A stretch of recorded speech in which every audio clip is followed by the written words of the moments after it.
नमस्कार दोस्तों। भगवान राम के पूर्वजों तथा सूर्य वंश की कथा के वर्णन में आपका स्वागत है। मैं यानी कि सुषमा मिश्रा आपको इस कथा के बारे में सुनाने जा रही हूँ। भीष्म जी ने पूछा, ब्राह्मण, सुना जाता है पूर्व काल में बहुत से राजा इस पृथ्वी का उपभोग कर चुके हैं। पृथ्वी के संबंध से ही राजाओं का पार्थिव या पृथ्वीपति कहते हैं, परंतु इस भूमि की जो पृथ्वी संज्ञा है वह किसके संबंध से हुई है? भूमि को यह पारिभाषिक संज्ञा किस लिए दी गई अथवा उसको गौ नाम भी क्यों पड़ा, यह मुझे बताइए। पुलस्त जी ने कहा, स्वयंभू मनु के वंश में एक अंग नाम के प्रजापति थे। उन्होंने मृत्यु की कन्या सुनीता के साथ विवाह किया था। सुनीता का मुख बड़ा कुरूप था। उससे वेन नामक पुत्र हुआ जो सदा अधर्म में ही लगा रहता था। वह लोगों की बुराई करता और पराई स्त्रियों को हड़प लेता था। एक दिन महर्षियों ने उसकी भलाई और जगत के उपकार के लिए उसे बहुत कुछ समझाया बुझाया, परंतु उसका अंतःकरण अशुद्ध होने के कारण उसने उनकी बात नहीं मानी, प्रजा को अभयदान नहीं दिया। तब ऋषियों ने उसको शाप देकर मार डाला। फिर अराजकता के पीड़ा के भय से प्रहित ब्राह्मणों ने वेन के शरीर का बलपूर्वक मंथन किया। मंथन करने पर उसके शरीर से पहले म्लेच्छ जातियां उत्पन्न हुई, जिनका रंग काले अंजन के समान था। तत्पश्चात उसके दाहिने हाथ से एक दिव्य तेजोमय शरीरधारी धर्मात्मा पुरुष का जन्म हुआ, जो धनुष बाण और गदा धारण किए हुए थे तथा रत्नमय कवच एवं अंगदादि आभूषणों से विभूषित थे।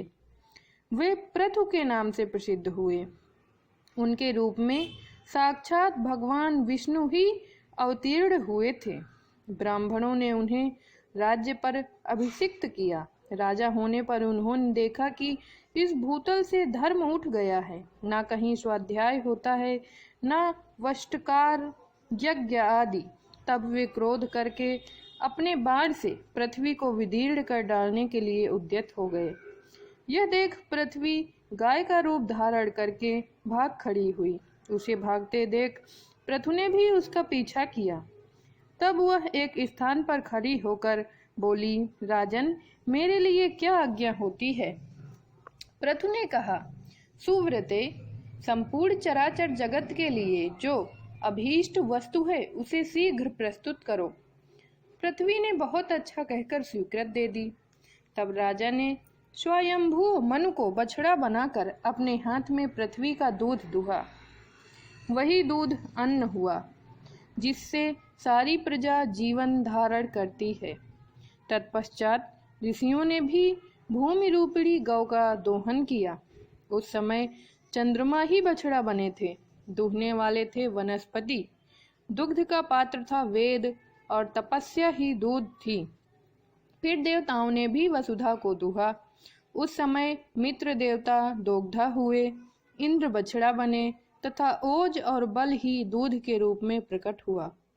देवताओं का दोहन पात्र स्वर्ण का था और पितरों का चांदी का। पितरों की ओर से अंतक ने दोहने का काम किया तथा यमराज बछड़ा बने और स्वधा ही दूध के रूप में प्राप्त हुई। नागों ने तुम्बी को पात्र बनाया और तक्षक को बछड़ा। धृतराष्ट्र नामक नाग ने दोग्धा बनकर विष रूपी दुग्ध का दोहन किया। असुरों ने लोहे के बर्तन में इस पृथ्वी के माया रूप दूध दुहा। उस समय प्रहलाद कुमार विरोचन बछड़ा बने थे और त्रिमूर्धा ने दूहने का काम किया था। यक्ष अंतर्ध्यान होने की विद्या प्राप्त करना चाहते थे, इसलिए उन्होंने कुबेर को बछड़ा बनाकर कच्चे बर्तन में उस अंतर्धान विद्या को ही वसुधा से दुग्ध के रूप में दुहा। गंधर्वों और अप्सराओं ने चित्ररथ को बछड़ा बनाकर कमल के पत्ते में पृथ्वी से सुगंधों का दोहन किया। उनकी ओर से अथर्ववेद के पारगामी विद्वान सुरुच ने दूध दुहने का कार्य किया था। इस प्रकार दूसरे लोगों ने भी अपनी अपनी रुचि के अनुसार पृथ्वी से आयु, धन और सुख का दोहन किया। पृथु के शासनकाल में कोई भी मनुष्य न दरिद्र था, न रोगी, न निर्धन था, न पापी था, तथा न ही कोई उपद्रव था, न पीड़ा। सब सदा संपन्न रहते थे। किसी को दुख या शोक नहीं था। महाबली पृथु ने लोगों के पर्वतों को उखाड़कर हटा दिया और पृथ्वी को समतल बनाया। पृथु के राज्य में गांव बसाने या किले बनवाने की आवश्यकता नहीं थी। किसी को शस्त्र धारण करने का कोई प्रयोजन नहीं था। मनुष्यों को विनाश एवं वैषम्य का दुख नहीं देखना पड़ता था। अर्थशास्त्र में किसी का आदर नहीं था। सब लोग धर्म में ही संलग्न रहते थे। इस प्रकार मैंने तुमसे पृथ्वी के दोहन पात्रों का वर्णन किया तथा जैसा जैसा दूध दुहा गया था वह भी बता दिया। राजा पृथु बड़े विज्ञ थे। जिनकी जैसी रुचि थी उसी के अनुसार उन्होंने सबको दूध प्रदान किया।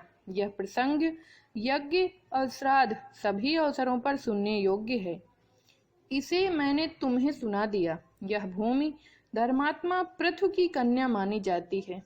इसी से विद्वान पुरुष पृथ्वी कहकर इसकी स्तुति करते हैं।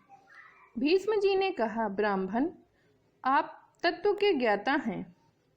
अब क्रमशः सूर्यवंश और चंद्रवंश का पूरा एवं यथार्थ वर्णन कीजिए। पुलस्त्य जी ने कहा, राजन, पूर्व काल में कश्यप जी से अदिति के गर्भ से विश्वान नामक पुत्र हुए। विश्वान के 3 स्त्रियां थीं, संज्ञा, राज्ञी और प्रभा। राज्ञी ने रैवत नामक पुत्र उत्पन्न किया। प्रभा से प्रभात की उत्पत्ति हुई। संज्ञा विश्वकर्मा की पुत्री थी। उसने वैवस्वत मनु को जन्म दिया। कुछ काल पश्चात संज्ञा के गर्भ से यम और यमुना नामक 2 जुड़वी संतानें पैदा हुई। तदंतर वह विश्वान यानी सूर्य के तेजोमय स्वरूप को न सह सकी। अतः उसने अपने शरीर से अपने ही समान रूप वाली एक नारी को प्रकट किया। उसका नाम छाया हुआ। छाया सामने खड़ी होकर बोली, देवी, मेरे लिए क्या आज्ञा है? संज्ञा ने कहा, छाया, तुम मेरे स्वामी की सेवा करो, साथ ही मेरे बच्चों का भी माता की भांति स्नेहपूर्वक पालन करना। तथास्तु कहकर छाया भगवान सूर्य के पास गई। वह उनसे अपनी कामना पूर्ण करना चाहती थी। सूर्य ने भी यह समझकर कि यह उत्तम व्रत का पालन करने वाली संज्ञा ही है, बड़े आदर के साथ उसकी कामना की। छाया ने सूर्य से सवर्ण मनु को उत्पन्न किया। उनका वर्ण भी वैवस्वत मनु के समान होने के कारण उसका नाम सवर्ण मनु पड़ गया। तत्पश्चात भगवान भास्कर ने छाया के गर्भ से क्रमशः शनैश्चर नामक पुत्र तथा तप्ती और विष्टि नाम की कन्याओं को जन्म दिया। एक समय महायशस्वी यमराज वैराग्य के कारण पुष्कर तीर्थ में गए और वहां फल, फेन एवं वायु का आहार करते हुए कठोर तपस्या करने लगे। उन्होंने 100 वर्षों तक तपस्या द्वारा ब्रह्मा जी की आराधना की। उनके तप के प्रभाव से देवेश्वर ब्रह्मा जी संतुष्ट हो गए। तब यमराज ने उनसे लोकपाल का पद, अक्षय पितृलोक का राज्य तथा धर्ममय जगत की देखरेख का अधिकार मांगा। इस प्रकार उन्हें ब्रह्मा जी से लोकपाल पदवी प्राप्त हुई। साथ ही उन्हें पितृलोक का राज्य और धर्माधर्म के निर्णय का अधिकार भी मिल गया। छाया के पुत्र शनिश्चर भी तप के प्रभाव से ग्रहों की समानता को प्राप्त हुए। यमुना और तप्ती ये दोनों सूर्य कन्याएं नदी हो गई। विष्टि का स्वरूप बड़ा भयंकर था। वह काल रूप से स्थित हुई। वैवस्वत मनु के 10 महाबली पुत्र हुए। उन सब में इल ज्येष्ठ थे। शेष पुत्रों के नाम इस प्रकार हैं, इक्ष्वाकु, कुशनाथ, अरिष्ट, धृष्ट, नरिष्यंत, करुष, महाबली, शर्याति, प्रसद तथा नभाग ये सभी दिव्य मनुष्य थे। राजा मनु अपने ज्येष्ठ और धर्मात्मा पुत्र इल को राज्य पर अभिषिक्त करके स्वयं पुष्कर के तपोवन में तपस्या करने के लिए चले गए। तदंतर उनकी तपस्या को सफल करने के लिए वरदाता ब्रह्मा जी आए और बोले, मनो, तुम्हारा कल्याण हो, तुम अपनी इच्छा के अनुसार वर मांगो। मनु ने कहा, स्वामिन, आपकी कृपा से पृथ्वी के संपूर्ण राजा धर्मपरायण, ऐश्वर्यशाली तथा मेरे अधीन हो।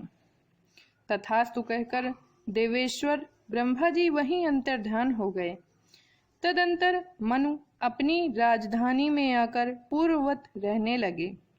इसके बाद राजा इल अर्ध सिद्धि के लिए इस भूमंडल पर विचरने लगे। वे संपूर्ण द्वीपों में घूम घूम कर वहां के राजाओं को अपने वश में करते थे। एक दिन प्रतापी इल रथ में बैठकर भगवान शंकर के महान उपवन में गए, जो कल्प वृक्ष की लताओं से व्याप्त एवं सरवड़ के नाम से प्रसिद्ध था। उसमें देवाधिदेव चंद्रार्ध शेखर भगवान शिव पार्वती जी के साथ क्रीड़ा करते हैं। पूर्व काल में महादेव जी ने उमा के साथ सरवड़ के भीतर प्रतिज्ञा पूर्वक यह बात कही थी कि जो भी पुरुष नामधारी, जो कोई भी जीव हमारे वन में आ जाएगा, वह इस 10 योजन के घेरे में पैर रखते ही स्त्री रूप हो जाएगा। राजा इल इस प्रतिज्ञा को नहीं जानते थे, इसलिए सरवड़ में चले गए। वहां पहुंचने पर वे सहसा ही स्त्री हो गए तथा उनका घोड़ा भी उसी समय घोड़ी बन गया। राजा के जो पुरुषोचित अंग थे, वे सभी स्त्री के आकार में परिणित हो गए। इससे उन्हें बड़ा आश्चर्य हुआ। अब वे इला नाम की स्त्री थे। इला उस वन में घूमती हुई सोचने लगी, मेरे माता पिता और भ्राता कौन हैं? वह इसी उधेड़ वन में पड़ी थी। इतने में ही चंद्रमा के पुत्र बुध ने उसे देखा। इला की दृष्टि भी बुध के ऊपर पड़ी। सुंदरी इला का मन बुद्ध के रूप पर मोहित हो गया। उधर बुद्ध भी उसे देखकर काम पीड़ित हो गए और उनकी प्राप्ति के लिए यत्न करने लगे। उस समय बुद्ध ब्रह्मचारी के वेश में थे। वे वन के बाहर पेड़ों के झुरमुट में छिपकर इला को बुलाने लगे। सुंदरी, यह सांझ का समय बिहार की वेला है जो बीती जा रही है। आओ मेरे घर को लीप पोत कर फूलों से सजा दो। इला बोली, तपोधन, मैं यह सब कुछ भूल गई हूँ। बताओ मैं कौन हूँ, तुम कौन हो, मेरे स्वामी कौन है तथा मेरे कुल का परिचय क्या है? बुद्ध ने कहा, सुंदरी, तुम इला हो, मैं तुम्हें चाहने वाला हूँ, बुद्ध हूँ। मैंने बहुत विद्या पढ़ी है। तेजस्वी के कुल में मेरा जन्म हुआ है। मेरे पिता ब्राह्मणों के राजा चंद्रमा हैं। बुद्ध की यह बात सुनकर इला ने उनके घर में प्रवेश किया। वह सब प्रकार के भोगों से संपन्न था और अपने वैभव से इंद्र भवन को मात कर रहा था। वहां रहकर इला बहुत समय तक बुद्ध के साथ वन में रमण करती रही। इधर इल के भाई इक्ष्वाकु आदि मनु कुमार अपने राजा की खोज करते हुए उस सरवड़ के निकट आ पहुंचे। उन्होंने नाना प्रकार के स्रोतों से पार्वती और महादेव जी का स्तवन किया। तब वे दोनों प्रकट होकर बोले, राजकुमारों, मेरी यह प्रतिज्ञा तो टल नहीं सकती, किंतु इस समय एक उपाय हो सकता है। इक्ष्वाकु अश्वमेघ यज्ञ करें और उसका फल हम दोनों को अर्पण कर दें। ऐसा करने से वीरवर इल किम पुरुष हो जाएंगे। इसमें तनिक भी संदेह की बात नहीं है। बहुत अच्छा प्रभु, यह कहकर मनु कुमार लौट गए। फिर इक्ष्वाकु ने अश्वमेघ यज्ञ किया। इससे इला किम पुरुष हो गई। वे 1 महीने पुरुष और 1 महीने स्त्री के रूप में रहने लगी। बुद्ध के भवन में रहते समय इल ने गर्भ धारण किया था। उस गर्भ से उन्होंने अनेक गुणों से युक्त पुत्र को जन्म दिया। उस पुत्र को उत्पन्न करके बुद्ध स्वर्गलोक को चले गए। वह प्रदेश इल के नाम पर इलाव्रत वर्ष के नाम से प्रसिद्ध हुआ। एल चंद्रमा के वंशज तथा चंद्रवंश का विस्तार करने वाले राजा हुए। इस प्रकार इला कुमार पुरुरवा चंद्रवंश की तथा राजा इक्ष्वाकु सूर्य वंश की वृद्धि करने वाले बताए गए हैं। इल किम पुरुष अवस्था में शुद्दुम्य भी कहलाते थे। तदंतर शुद्दुम्न से 3 पुत्र और हुए जो किसी से परास्त होने वाले नहीं थे। उनके नाम उत्कल, गय तथा हरिताश्व थे। हरिताश्व बड़े पराक्रमी थे। उत्कल की राजधानी उत्कला यानी उड़ीसा हुई और गय की राजधानी गया मानी गई है। इसी प्रकार हरित्वास को कुरु प्रदेश के साथ ही साथ दक्षिण दिशा का राज्य दिया गया।